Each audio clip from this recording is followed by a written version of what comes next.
Experienced criminal profilers in America just sat down in a room together, watched the doorbell footage of an 84-year-old woman being abducted from her own home, and came to a conclusion that nobody saw coming.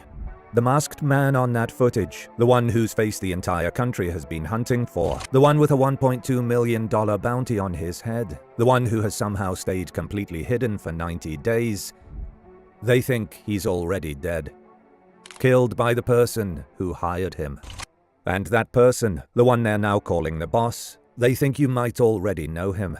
I'm going to walk you through exactly how 3 of the heaviest hitting profilers in modern law enforcement arrived at this theory, what specific details on that doorbell footage made them flip on it, why it directly contradicts what other FBI veterans are saying, and the one weird piece of footage that surfaced in this same neighborhood last week that nobody is talking about. This is the case of Nancy Guthrie, and after 90 days of nothing, this week, everything just shifted. Where we left off. Quick reset for anyone just joining. Nancy Guthrie is 84 years old, mother of 3, mother of Today Show co-anchor Savannah. She lives alone in the Catalina foothills, a quiet, leafy area of Tucson, Arizona. Widowed since 1988. Pacemaker, daily medication, mentally sharp. The kind of independent older woman who had dinner with her family on a Saturday night, was driven home by her son-in-law, watched the garage door close behind her at 9:50 p.m., and was gone before sunrise. Doorbell camera disconnected at 1:47 a.m., movement detected at 2:12 a.m., pacemaker stopped syncing with her Apple Watch, left behind in the house at 2:28 a.m.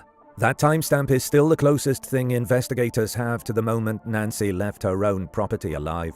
The masked figure on her doorbell footage became known online as Porch Guy. The FBI released his image on February 10th. Roughly 5'9", balaclava, gloves, an Ozark Trail backpack, sold exclusively at Walmart, and a polyester hip holster carrying what looks like a Walter-style semi-automatic.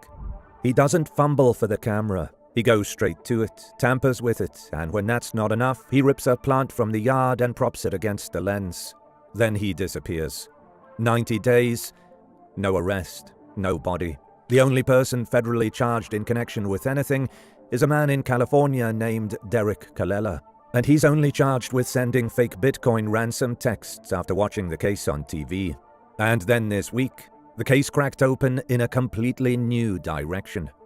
The boss. A new theory emerges. On May 6, 2026, News Nation aired a 1-hour primetime special on the CW called The Nancy Guthrie Mystery, hosted by senior national correspondent Brian Enton, the journalist who has effectively lived inside this case for 3 months. He pulled together a roundtable in Boston with 3 of the most respected names in modern criminal profiling. And what came out of that room is what we're going to spend the rest of this video on. First, Dr. Ann Burgess. You may not recognize the name, but you've absolutely seen her work. She is the FBI Behavioral Science Unit pioneer whose career inspired the lead character in Netflix's Mindhunter. 89 years old, still working. Next to her, Dr. Gary Brucato, a forensic psychologist who has profiled hundreds of violent offenders, who appeared in the Human coverage I've referenced in past videos. And Dr. Casey Jordan, criminologist. 3 of the heaviest hitters you can put in a room. They sit down. They watch the porch footage. And Burgess says, almost casually, almost mid-thought, "I just had a thought. That person may have been eliminated." Enton asks her, "By who?" She says, "The boss." That is the moment. That's where this phrase enters the mainstream.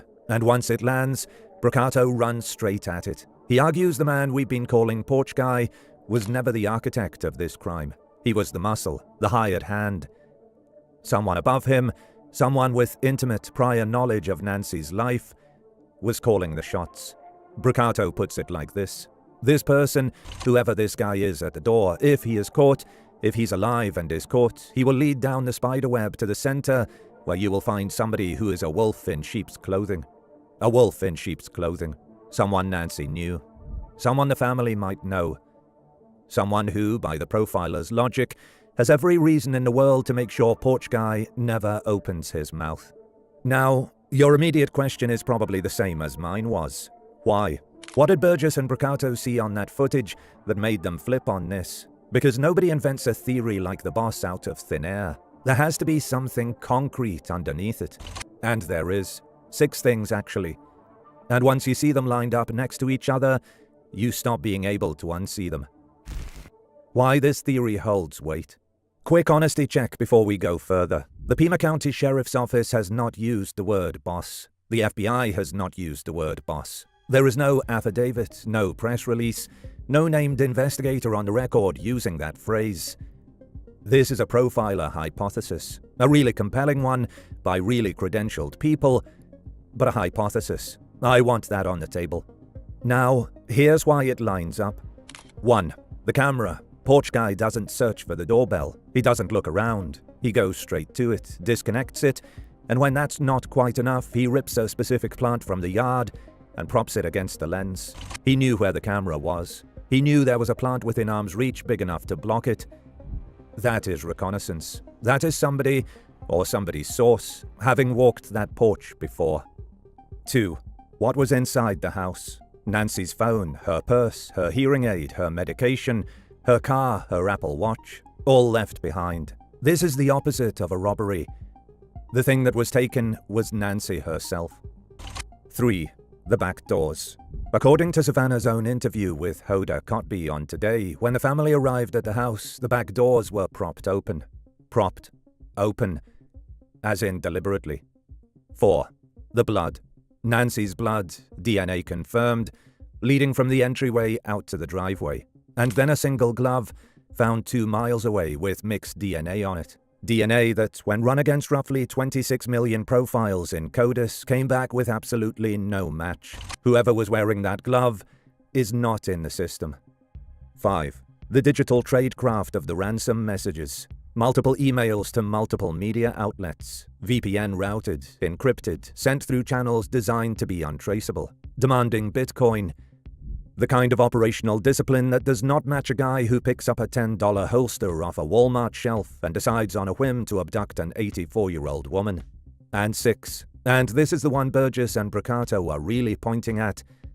The crime has 2 completely different signatures. The execution feels professional. The digital tradecraft, the surveillance knowledge, the precision of the timing. But the equipment feels amateur. A discount holster, a Walmart special backpack, a balaclava you can buy anywhere. The profiler's read is that those 2 signatures don't belong to the same person. One belongs to the planner, the other belongs to the operator.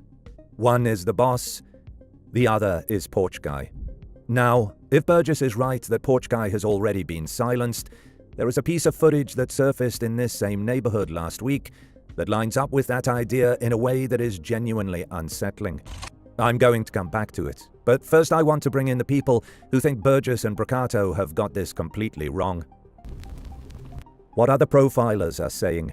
Because not every expert is on board with the boss framing. 2 retired FBI veterans, Jim Clemente and Jim Fitzgerald, have been pushing a different read on Brian Entin's podcast. Clemente looks at the blood pattern on the porch and the entryway and argues it's consistent with a single offender struggling with Nancy in close quarters. Possibly Nancy ending up face down, coughing blood. There's no evidence to me that there are more than one offender here, he says. Clemente and Fitzgerald instead lean toward what they call the stalking angle. Somebody fixated on Savannah Guthrie, going after her mother as a way to hurt her. They've publicly recommended investigators mine 5 years of Savannah's correspondence, fan mail, social media DMs, anything weird and persistent. Then there's retired FBI Special Agent Jennifer Coffindaffer. She's prolific on X, and she's been making a slightly different version of the same point Burgess made, that Porch Guy might already be dead. Her question is the one that haunts this case. 3 months in, a $1.2 million reward on the table, and not a girlfriend, not a sister, not a drinking buddy, not an estranged ex. Nobody has turned this guy in. Why? Coffindaffer's answer is 4-pronged. Most people aren't following the case closely enough to recognize him. Some who do are protecting family. Some are afraid of him personally. Some don't trust the authorities to actually pay the reward. But she leaves a 5th door open, and it's the same door Burgess walked through. Maybe nobody has turned him in because there's nobody left to turn in.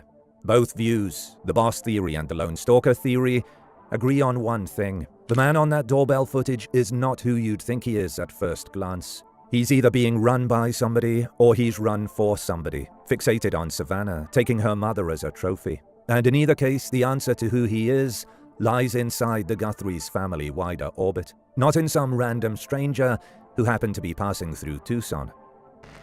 What police are and are not saying. Pima County Sheriff Chris Nanos has been remarkably tight-lipped about the actual theory of this case, but what he has said is worth dwelling on. On May 1st, around the 90-day mark, he told KVOA, "The reward money is still there. It's there for a reason. We think somebody out there knows something. We know they do. We know someone out there knows what happened. Call us." Earlier in the investigation, when asked by NBC News' Liz Krautz whether his thinking on this case had changed, Nanos said, "I think from day one we had some strong beliefs about what happened, and those beliefs haven't diminished." He has confirmed the suspect could absolutely strike again. He has confirmed mixed DNA from the scene came from more than one person, and he has explicitly rejected the framing, pushed by TMZ, that this was a burglary gone wrong. On February 16th, Nanos went on the record to clear the entire family. To be clear, the Guthrie family, to include all siblings and spouses, has been cleared as possible suspects in this case. To suggest otherwise is not only wrong, it is cruel. That includes son-in-law Tommaso Cioni, the last person to see Nancy alive, and daughter Annie Guthrie, whose vehicle was processed and returned. Meanwhile, FBI Director Kash Patel went on Sean Hannity's podcast on May the 5th and dropped a bombshell of his own, claiming the FBI was kept out of the investigation for the first 4 days, and that the sheriff's office turned down an offer to fast-track DNA testing at Quantico. The sheriff's office shot back the same day. A member of the FBI task force was at the scene the night of the abduction, they said, and cooperation has been ongoing throughout. So you have, in early May 2026, 3 different battles being fought at the same time. Profilers fighting over whether this is a one-man job or a 2-tier conspiracy. The FBI and the local sheriff fighting over who botched what. And online sleuth communities, some of them genuinely useful, some of them dangerous, fighting over names that have never appeared in a single court filing. And now to the detail I promised you at the top. April 29th, 2026, just before midnight. A Ring camera in the Catalina foothills, Nancy's neighborhood, captures a masked man in gloves and a baseball cap stealing potted cacti from a driveway. He drives a grey Ford F-150. The sheriff's office told KVOA they had not been advised of it and would look into it. There is no confirmed link to Nancy's case, but the symbolism, a masked figure in this neighborhood removing plants from a yard, is exactly the kind of detail that profilers like Brucato seize on. Either it's a coincidence, or somebody is still in that neighborhood, watching. Where the case stands now.